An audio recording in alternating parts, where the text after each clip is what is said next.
Welcome to Commander Tilt. My name is Clark. Just a little bit about my channel. I build Commander decks and then I play them on a Tilt style format, the bracket style format, trying to see which deck is the best. Changed my format of my channel just a little bit now. I'm doing some deck techs, and my most recent video was on Galazeth Prismari. I've decided to do another deck tech in the new format I'm going to try out and see if it works better for viewership, is to just do some deck techs and then play them against each other and get a chance to see how these decks do. So the deck that I had in mind to build today is, okay, well, here's what happened. I was opening blind packs, and I opened up Dargo, the Shipwrecker. And I was really interested in Dargo the Shipwrecker and his ability, because I was just like, okay, a 7/5 that you can cheat into play really early, perhaps even on turn 2 or 3. That's a 3-turn clock in commander damage, 7, 14, 21. And if you get, say, like double strike on it, then it becomes a 2-turn clock. So I was trying to find a way to do that Commander Dargo, because he just sounded so interesting. And of course he has partner, and a mono red deck isn't as interesting as a 2-color deck, so I was trying to find a partner for him. And the first creature I looked at was possibly Kedis EDHREC Familiar, because, that would make the commander damage stretch to every other creature. But then I was looking at, oh man, that's a red with a red, so it still is a mono red deck. So my second choice, I went with Falthis Shadowcat Familiar. Falthis gives the commander menace, and I thought, well, that's not as good as hitting everybody, but menace is pretty good. Makes it harder for them to block and possibly a better chance for him to get through. So with that in mind, I dove into my first ever Rakdos commander deck. I've never built one before, and I think it sounds like a pretty fun deck. The goal of the deck is to get Dargo out early, and to get possibly double strike or infect on him, and to pump him up. And I was really shooting for +4, or +4, -4, but +4 to damage puts him from 7 to 11, which is a 2-turn clock. Or if it's infect, it's actually a 1-shot kill. But even with normal damage, 11 twice is 22, so that's a 2-turn clock for Dargo. So that's why I was really thinking I needed to get +4 in there instead of +3 or +2. And so I leaned into that heavily, trying to find ways to get him on the battlefield fast and then smack for commander damage as quick as possible. And of course I did include Kedis EDHREC Familiar, so that I could be hitting with Dargo on everybody, but you just have to rely on luck of the draw or possibly tutoring for that piece of the puzzle.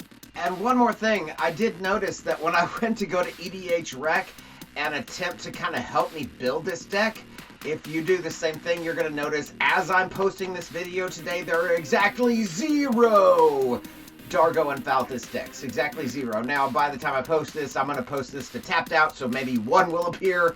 Maybe other people will try it out too. It seems like a really fun combination, but I was just kind of blown away by the thought that I was maybe the first one that ever thought these two seemed like a good combination. Anyway, probably the first one to post it to the internet. Hope you enjoy the deck tech. So without further ado, I'm gonna hand it over to Dargo and he'll let him explain the rest. Ahoy, matey! I be Dargo, the Shipwrecker. I'm so happy you came here, and I'll be telling you all about my arms and armaments. Like to call it my crew. Now, you might be wondering, how did I come across my trusty companion? Well, it came about like this. I was on the beach one day, and I ran across this strange-looking cat, and the cat said to me, well, what did you say, Falthis? What did you say to me? Oh, yeah, it was a lot like that, and he said to me that, and I thought, oh, what a delightful young cat, and we've been partners ever since. So, as you can see, Falthis gives me menace and death touch. I think it's a great combination between my great power and strength to have menace and death touch. Makes it difficult for anyone to block me. First, of course, I should introduce you to my crew. I have a wide and disparate group of men following me. The first couple are Gutter Bones. The nice thing about Gutter Bones, and then of course Sanitarium Skeleton, is the two of them both can be returned from my graveyard, which can be quite useful for any deck that wants to sacrifice creatures. Next we've got Swab Goblin and Wily Goblin. Wily Goblin enters the battlefield, it'll give me a treasure, another thing I can sacrifice. Next we've got Ruthless Knave, a sacrifice engine that will create treasure tokens, so I can turn one creature into 2 treasure tokens. So that's 2 things I can sacrifice to get onto the board instead of 1. Next we've got Tuk Tuk Rumblefort. Not a pirate, as you can see, but it does give all my creatures haste, which I think is quite useful in a deck that's all about trying to attack. Bone Pit Brute. This creature has menace, but the interesting thing about it is when it enters the battlefield, target creature gets +4/+0. +4 is the key number I was looking for when building this deck, which gives Dargo, or gives myself, +4, plus my additional 7 is a total of 11 attack. 11 attack is enough for a two-turn kill. 11 plus 11 being 22, and commander damage 21 will kill anybody. So this creature allows me to do damage very swiftly. Dire Fleet Neckbreaker, probably included primarily just because he's a pirate and really cool. Attacking pirates get +2, which is good, but not great, not enough for what I was hoping for. Here's another interesting creature, Port Razor. This orc pirate allows me to have 2 combat steps. After the first combat step, there's another combat step. This part where Port Razor can't attack a player that he's already attacked, well, that doesn't really matter because Dargo, can attack the same player twice, and that puts them on at least 14 commander damage in 1 turn. Pretty good. Next we have Wanted Scoundrels. Wanted Scoundrels is a 4/3 for 2 mana that has the downside of giving an opponent 2 treasure tokens when it dies. However, this could be used politically, allowing one of my allies, say there's an arch enemy or something, an ally could get the treasure tokens. So I think this is an interesting include. And finally, perhaps the MVP of my crew, besides Falthis of course, is Kedis Emberclaw Familiar. When a commander you control deals combat damage to an opponent, it deals that much damage to each other opponent. As you can see, there's going to be many ways to pump myself during combat, and Kedis allows me to hit every other commander with the same amount of damage. The next group of cards that I'm going to be discussing, we'll call them the wind in my sails. Every ship needs wind to go, and having additional power or energy is just like the wind. It allows us to move faster. So Dark Ritual, perhaps an auto include in many black decks. It just gives us 3 mana at the cost of 1 mana, so accelerates us. Arcane Signet allows us for 2 mana. It gives us an artifact that can tap for 1 mana. And then we have, of course, Rakdos Signet, which allows us to tap for black or red. And Rakdos Locket, of course, it costs 3 mana instead of 2. It's one of the, I think it's the only 3 mana artifact in the ramp section at least. But it does allow me later on in the game to sacrifice it and draw 2 cards. Next we have Charcoal Diamond, 2 mana.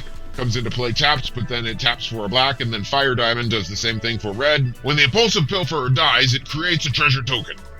And then it has an encore cost, so I can bring it back and do it again. When Pilgrim's Eye enters the battlefield, I can search my library for a basic land card and put it into my hand. Shiver me timbers! The next section of cards we shall be discussing I call my Bounty. Bounty being a type of treasure that a pirate might come across. So it's always good to have extra cards in hand in a card game. Well, that's the Bounty that we would be talking about. The first one is Spellbook. You have no maximum hand size, but it's a 0 mana artifact, which I've put several of these in this deck. It's very important that we be able to get out early. Filigree Familiar costs 3 mana for a creature that gains us 2 life when it enters the battlefield, but it also draws us a card when it dies, and of course we will be sacrificing this to Dargo's trigger to gain, put Dargo onto the battlefield. We have Furious Rise. This card allows us to exile a card from the top of our library during our end step, and we can play that card until our next end step. So if we exile a land, that would be our land for our next turn, and if we exile any other card, that would probably be our play during the next cycle, or if it's an instant and we have the mana, we can play it right away, especially if it's, say, like a card draw card. Diabolic Tutor allows us to search our library for any card and put it into our hand. I know many people play the more cost-effective Vampiric Tutors and whatnot, but this is a budget deck, and so we've included Diabolic Tutor instead. Rummaging Goblin, tap to discard a card and draw a card. Not a pirate, he's a goblin rogue, but that's okay. I allow many types of goblins into my crew. We have Court of Ambition. We become the monarch when this card is played. Shiver Me Timbers. Each opponent, at the beginning of my upkeep, each opponent loses 3 life unless they discard a card. And if you're the monarch, instead each opponent loses 6 life unless they discard 2 cards. So this is a particularly nasty enchantment, and, you know, with such an aggressive strategy as this, I think once I get Monarch, I should be able to keep it. And speaking of Monarchy, I also have Crimson Fleet Commodore. He's just a 5/2 trampling creature that gives us the monarchy when he comes into the battlefield. Next, under the bounty section, we also have Pain Seer. It says when it becomes untapped, we get to draw a card and then we lose life according to that card's converted mana cost. And, you know, we don't have to tap Pain Seer if we don't want to. We can sacrifice Pain Seer should we need to. Next, we have Zephyr Boots. I considered putting this in the next section because it gives me flying. Of course, I'm going to always use this on me, on Dargo, but it also allows me to loot, basically, to draw a card and then discard a card, which can be very useful. And finally, we have Spiteful Visions for 2 in Rakdos. At the beginning of each player's turn, that player draws an additional card, but whenever a player draws a card, Spiteful Visions deals 1 damage to that player. Now, we don't plan on drawing many more cards than any other player. In fact, we'll probably be right on par with everyone else. So this just allows an accelerated gameplay, as well as giving us extra cards, which gives us closer to some of our better cards. This next little section I'm going to call Return from Davy Jones' Locker. Being in black, a card like Dread Return will allow me to come back from the dead, and we can flash it back for sacrificing 3 creatures.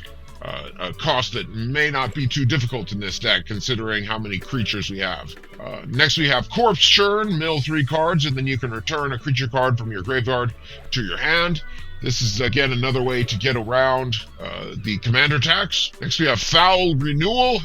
This is another card that could be considered removal as well as recursion, because it allows us to return a creature card from the graveyard, but it target creature gets -X/-X, where the toughness of the creature card returned. So any creature that I want to try to remove, Dargo has a 4 toughness, so it would be -4/-4. There's other things I could return as well and possibly do more damage. And Morgue Burst. Return target creature card from your graveyard, and Morgue Burst deals damage to target creature. Based on its power, this would do 7 damage if I were to return Dargo. And I'm thinking Dargo will be a great target for removal, given that it's I'm planning on making him such an aggressive attacker, so I think Morgue Burst would help us out a lot. Next, we're going to have a little section of cards that I call Walk the Plank. We have Feed the Swarm, destroy target creature or enchantment, and then I would lose life equal to that permanent's mana value. Universal Solvent. For 1 mana, we can put an artifact onto the battlefield that I can sacrifice for Dargo's active casting trigger, but if things are looking bad, we can spend 7 mana and destroy anything. And finally, underhanded design is perhaps the MVP of the Walk the Plank section. Whenever we play an artifact, we can pay 1 mana, and then each opponent loses 1 life, and we gain 1 life. But we can also spend a black and a colorless sacrifice underhanded design and destroy target creature. Next, we've got 3 cards that I'd like to put under the section Abandoned Ship. We have Nevinral's Disc, which allows us to destroy all artifacts, creatures, and enchantments. We have Feast of Succession. All creatures get -4/-4 until end of turn, and I become the monarch. -4/-4, although not technically a board wipe, will kill almost everything on the board, and, well, I would still survive because I'm a 7/5. So after we kill almost everything, I should still be able to attack. And finally, Vandal Blast. Destroy all artifacts. Destroy an artifact, but then for the overload cost of 4 and a red, we can destroy all artifacts that we don't control. That's a very good card. The next section of cards I'd like to highlight is perhaps we should just call it the treasure section. We've got a Quarter Shield. The equipped creature gets +0/+3 and has vigilance, but of course we will cast it for 0 mana, so we could get it on the board very early and sacrifice it to get Dargo out on perhaps just turn 2, turn 1, I don't really know. Claws of Gix is a 0 mana artifact that we can spend 1, sacrifice it, and we gain 1 life. Probably won't be sacrificing it for gaining a life. We'll be sacrificing it to get Dargo onto the battlefield. 0 mana artifact Herbal Poultice. Don't care about what it can do, we just care that it's a 0 mana artifact we can put on the board and sacrifice for Dargo. Delif's Cone.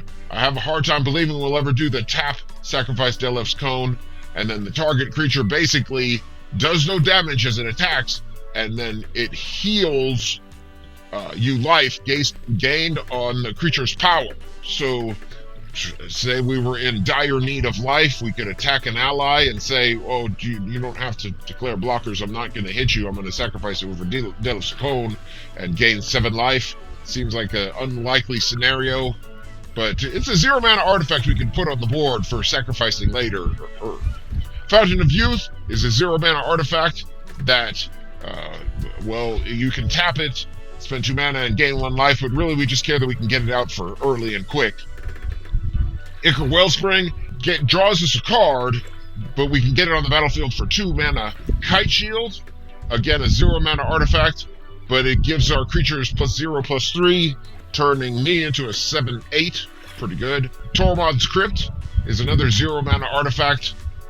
We can sacrifice Tormod's Crypt to exile all cards in target player's graveyard. Threatening graveyards is always good in Commander. But the fact that this, as a 0 mana artifact, allows me to get it on the battlefield early. And finally, for 2 mana, we have Servo Schematic. For 2 mana, we can create the artifact Servo Schematic, but it also, when it enters the battlefield, creates a 1/1 Servo token, and when it leaves the battlefield, it creates another 1/1 Servo token. So perhaps an MVP in artifact creation, this thing will create possibly 3 artifacts to sacrifice to Dargo. And remember, Dargo's trigger says any artifacts sacrificed this turn or sacrificed to this trigger. So we could create Servo Schematic, sacrifice the first 2 treasures to some other artifact sacrificing outlet, and then sacrifice the last Servo to Dargo directly. Next, we have a section of cards that I affectionately call Fire in the Hold. These cards are designed to increase Dargo's effectiveness, my effectiveness at dealing combat damage. So we have Angrath's Marauders. If a source you control would deal damage to a permanent or player, double that damage instead. So this turns Dargo's 7 damage into 14. We have Berserker's Onslaught. Attacking creatures you control have double strike. Fire Shrieker is a 3 mana artifact that gives double strike. grappling hook is also it's a 4-mana artifact that gives double strike, but it also has the added ability of being able to target a creature and force it to block. Rage Reflection gives all creatures we control double strike, and it's an enchantment. It would just stay on the board. Augur Spree is a card that gives target creature +4/-4 until end of turn. So we can, as an instant, surprise our opponent and turn Dargo's 7 damage into 11. Next we have Cliffhaven Kitesail. When it enters the battlefield, we can immediately put it onto a creature, and that creature has flying. If you think a 7/5 creature with Menace and Death Touch is scary, think about a 7/5 creature with Menace and Death Touch and also flying. You have to have 2 flying blockers, and they would both die to the Death Touch trigger. Whisper Silk Cloak will just straight up make Dargo unblockable. And Vorak Battle Horns, when equipped, makes it so that Dargo can only be blocked by 1 creature. But if Falthis is out and I have Menace, then it can't be blocked by 1 creature, effectively making Dargo unblockable. Next, I have a small section of cards dedicated to the idea of poisoning or killing our opponents. And an old term, perhaps you haven't heard this word before, but grog is a term referred to for diluted rum or any alcoholic concoction. So I'm just going to call this little section the grog section. We have glistening oil. Yo-ho-ho! Enchanted creature has infect. But at the beginning of your turn, put a -1/-1 counter on the enchanted creature. Not a great strategy to kill my own creatures, but the chance to do infect damage, especially say I have a double striking artifact or a double combat artifact, means I could one-shot kill any creature and I could any opponent, and I could do it for 3 turns, because the first turn Dargo would still be 7, and then the next turn Dargo would be a 6, double just 12, and then the third turn Dargo would still be a 5, which is double to 10. Eventually Dargo would die to this, but that's okay. Hopefully by turn 3 we've killed everybody. Next we have Phyresis. Enchanted creature has infect. And Tainted Strike. Enchanted creature gets +1/+0 and infect until end of turn. This could be enough to trick somebody and kill them with infect damage quickly enough. And Grafted Exoskeleton. Target creature, the equipped creature has +2/+2 and infect. So that makes Dargo a 9/7. We just need 1 little pump spell after this to make it a one-shot kill, lethal. Now, right, so if you don't like that section of grog, you can feel free to substitute the following cards, which would be, perhaps we'd call them the, Hornswoggle. Hornswoggle being to cheat somebody. First we have Tower of Corial. Target creature cannot be blocked by walls until end of turn. Oh, that's a terrible one. I don't know if that would work. But here's another one. Dust Corona. Enchanted creature gets +2/+0 and can't be blocked by creatures with flying. If Dargo has flying, that makes him unblockable. But even if he doesn't have flying, sometimes an opponent might have, just 1 or 2 creatures on the ground and 1 flyer, and then that would make it nearly unblockable. They'd have to use the 2 creatures on the ground because the flyer couldn't block. Next we have Joven's Tools. 4 mana and tap. Target creature cannot be blocked this turn except by walls. This is very useful because, many times there are no walls in an opponent's deck. In fact, walls are particularly rare except if you're fighting against Arcades. Next we have Key to the City. Tap and discard a card. 1 creature cannot be blocked this turn. Very useful. And Prowler's Helm. Equipped creature cannot be blocked except by walls. This, again, is very useful.